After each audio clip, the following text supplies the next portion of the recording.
Most muscular and organ cloning techniques were perfected long ago. The stubborn holdout was the human brain, which, until 5 years ago, had defied conventional cloning procedures. Regional neural cloning came millimeter by millimeter.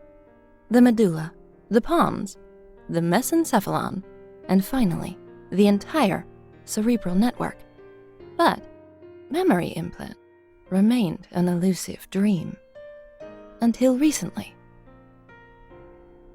I have finalized the control parameters of a fast Fourier transform X-ray 3D scan for mapping a brain's ionic density patterns that indicate individual links, 10 to the 4 connections for each of the 10 to the 10 neurons.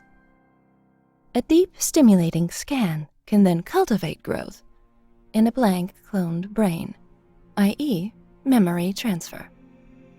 Thus, we can manufacture a complete human clone that is virtually indistinguishable from the original host. Can this technique imprint the next generation artificial intelligence and avoid the wave function collapse that has plagued functionality? Manufactured, born, if we go down this path, copy these people, these children, there's no retreat. Complications. Rapid flash cloning of immense volumes of tissue induces gross DNA base pair errors.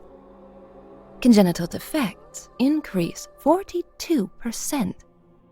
Incidence of Parkinson plus syndromes increase 67%.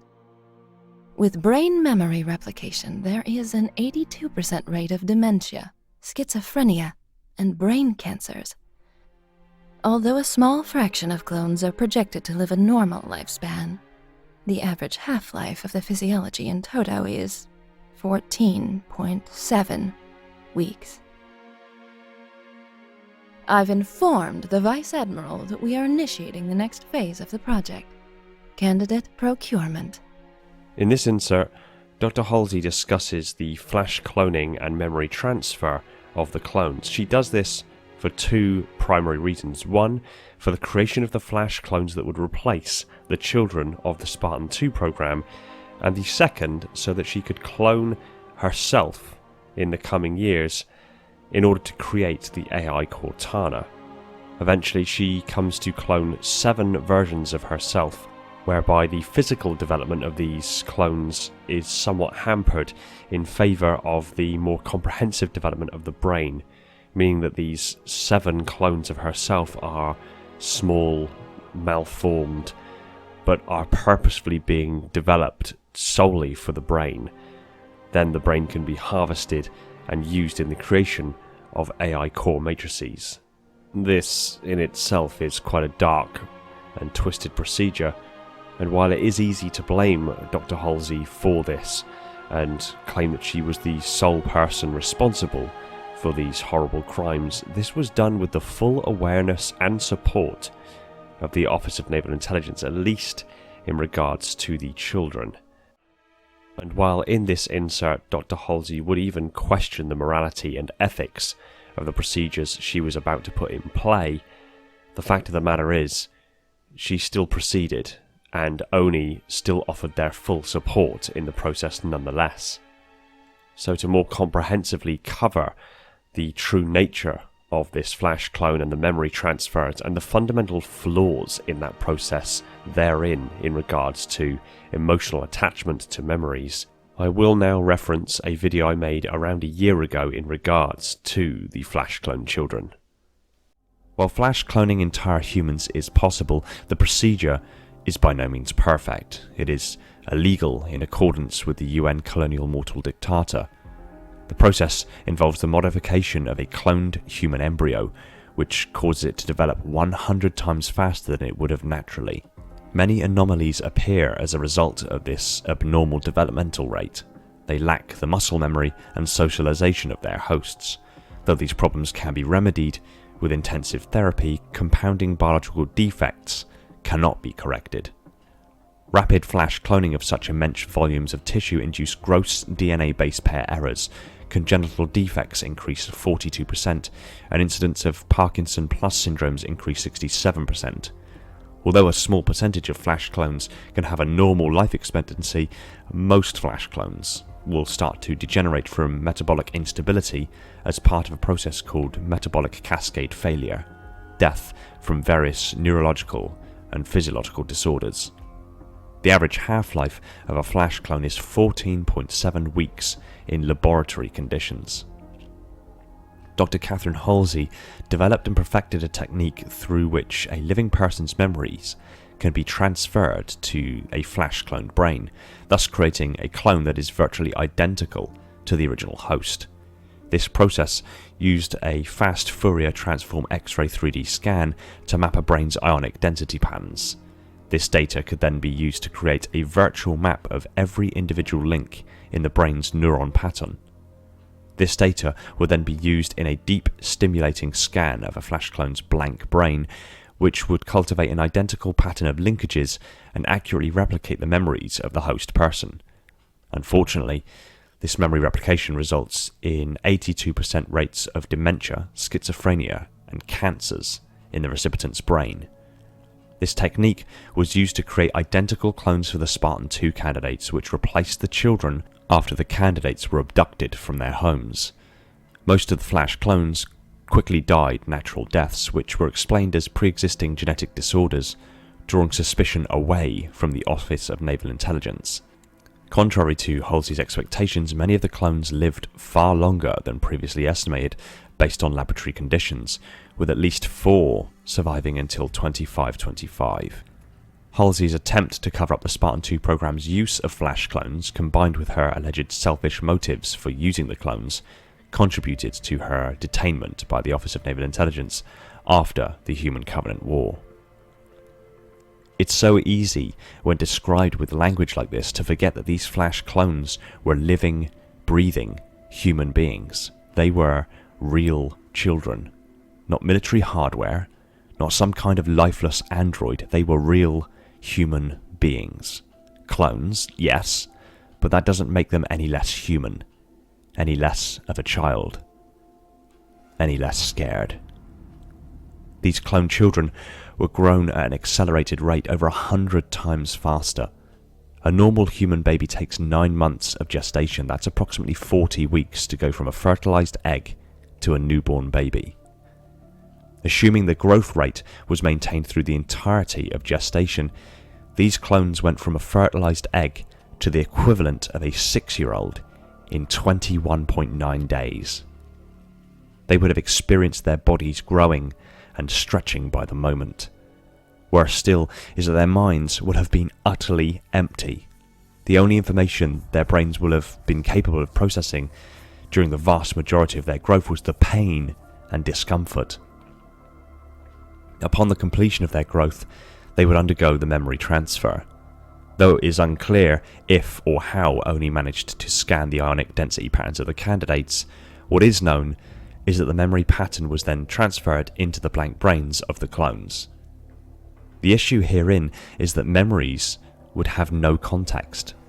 Memories are formed with immense amounts of peripheral information from the sympathetic nervous system, the amygdala to give the memories an emotional context, the sensory system giving visual, auditory, tactile or olfactory context to the memory. While the clones would possess memories, they'd have no contextual understanding of the memories. They would genuinely feel like the memories of another person had been poured into their minds, which is painfully accurate to the truth. They'd have no muscle memory, so the skills such as walking, talking, using knives and forks for eating, hand-eye coordination, complex motor skills would all be there in their memories, but they'd have no ability to perform the actions they so vividly remember doing. On top of this, their social skills would almost be entirely absent. All of this basic information and functions that any normal 6-year-old develops over their lifetime would have to be acceleratedly taught to these clones, these empty children, so that the Office of Naval Intelligence's lies and black projects were sufficiently covered. These children wouldn't have known their parents. the clones would in all but genetics have no loved ones. At the equivalent of 6 years old, they wouldn't have known love, affection, a cuddle from a loved one to let them know that they are loved. Remember, clone or not, these children are living. They have consciousness. They are, in every single way we can measure, real, living, breathing, sentient human beings. They are 6-year-old children. And while they don't understand their memories, their lives, who they are, or anything of love and affection, they feel. They feel disorientation. They feel pain. They feel the emptiness. They feel fear. And now, the worst part of all of this, these clone children would be sedated by the emotionless adults who prepared them. They would wake up an indeterminate period of time later in a bed still warm from the previous occupant. A bed that smell is utterly unfamiliar, and yet they have a memory of it. They wake up in a room that isn't theirs, the surroundings utterly alien. With no emotional context, even if they felt scared, confused, would they have even thought to cry out for their parents, to seek the comfort of their loved ones that they have memories of, but no context or feelings for? In the morning, the door to their bedroom will have opened and 2 utter strangers would walk through the door and call them a name they don't recognize. They'd respond to them as if they know them, but the children would have no clue who these strangers were, or even who they themselves were. There would be memories of them, but no context, no love, no affection.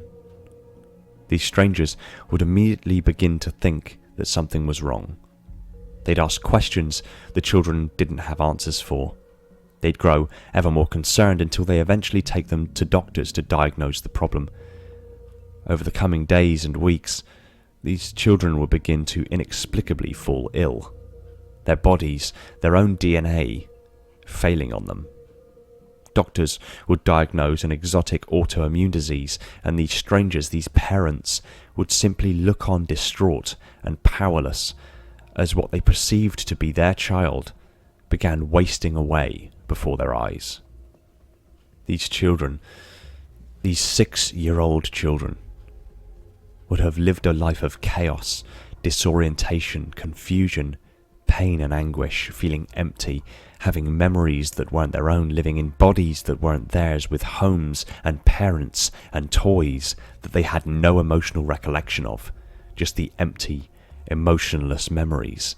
And now, at an average age of 124 days, or a little over 4 months from conception, these seemingly 6-year-old children would be facing their own mortality.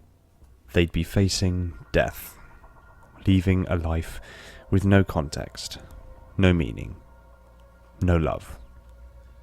This is the greatest and darkest of all of the crimes of the Office of Naval Intelligence. The vast majority of these children will have gone from conception to death in 4 months. Those 4 months would seem completely empty to the children, but the families, the parents, would have to go through one of the most painful and unnatural happenings that anyone could ever suffer, and have to bury their child, completely unaware that the child they buried wasn't even their own. Thanks for watching. Stick your comments down below, I look forward to what you have to say. I want to give a quick shout out to my patrons and YouTube members: Neek the Silent Cartographer, Carl Stevens and Siphonic Storm, my Tier 0 Transcentients, Brian, Red Sea, Darian, Stalker of the Realms, Falcon X003, Alvin, Mr. Fell, Flaming Halo, The Revanche, Starlight, Legion's Lost Josh, the TG7, TJ Jazz, Cat Herder Cam, Schneidish, Leon, Fellow Individual and Ignizzle, the Holders of the Mantle, my Glorious Reclaimers, my Loyal Metarchs,